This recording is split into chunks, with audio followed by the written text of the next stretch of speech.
Earlier today, I came across one of those tearjerker videos about a man and his wife, and the husband had been suffering for years from a kidney disease, and it was going to take his life if he didn't have a kidney transplant.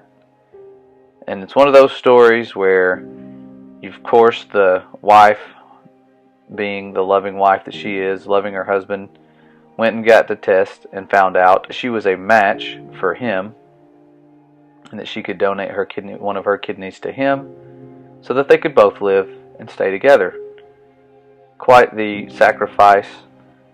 And when you see his reaction, you just think, wow, this is quite the emotional reaction. I'm not sure how I would take it. I would hate to have my wife go through anything like this for me. But I started wondering that with this type of emotion we could all relate to, a wife who loves her husband so much that she would be willing to give a part of herself so that both of them could live. It's a very great gift. It's very emotional. But I got emotional because I've been there in this lifetime, and unlike this husband who's extremely good to his wife, I am not a worthy recipient of what I have received, and I was in a lot of pain, so much pain that I wanted to end my life. But then I found a relationship with someone who loved me enough that they didn't care that I was knocking on death's door and wanted to die, and had walked away from them for a long time.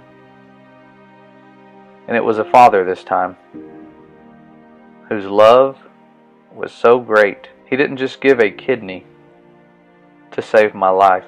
He sent me his only begotten son, his beloved son,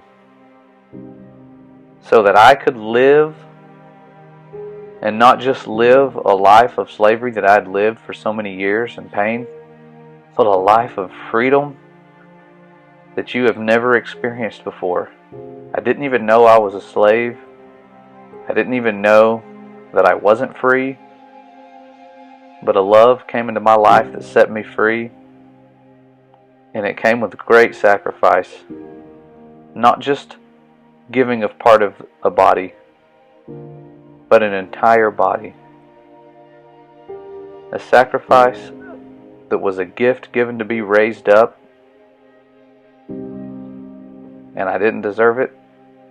And I think that's why this video resonated with me so well and really got me into the tearjerker moment that I didn't want to have, and especially with people sitting around me. Tried to act like I had something in my eyes. But I remember that gift all too well, and I want to remind you that it's there.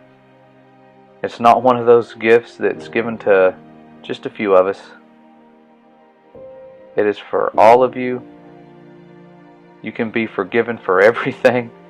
You don't have to hold on to that condemnation that you've had if you're one of those people like me, where you're beating yourself up for things that you've done and things that you haven't done. It's time to move on and find the good news that there is a love out there that goes beyond the husband and wife love. It's a fatherly love that I've experienced, and it's why I'm here. Time is running out on this earth. There's a lot of things that are being censored and shut up, and I think it's time that we start sharing more testimonies and understanding that there is something that's being hidden from everyone, and it's a power and love like you have never imagined. If you've never experienced it, you can't imagine, and we can't explain it. We could just go on and talk about it and have you get mad at us, or some people get mad at us for talking about it because they haven't experienced it yet. But I hope that you find this love, and that it sets you free, and that you share it with someone else, no matter how much hate you receive in the process. Don't put off for tomorrow what we can do today. I know I'm guilty of procrastinating quite a bit, but the Father loves you, and He sent His Son to show you just how much you mean to Him.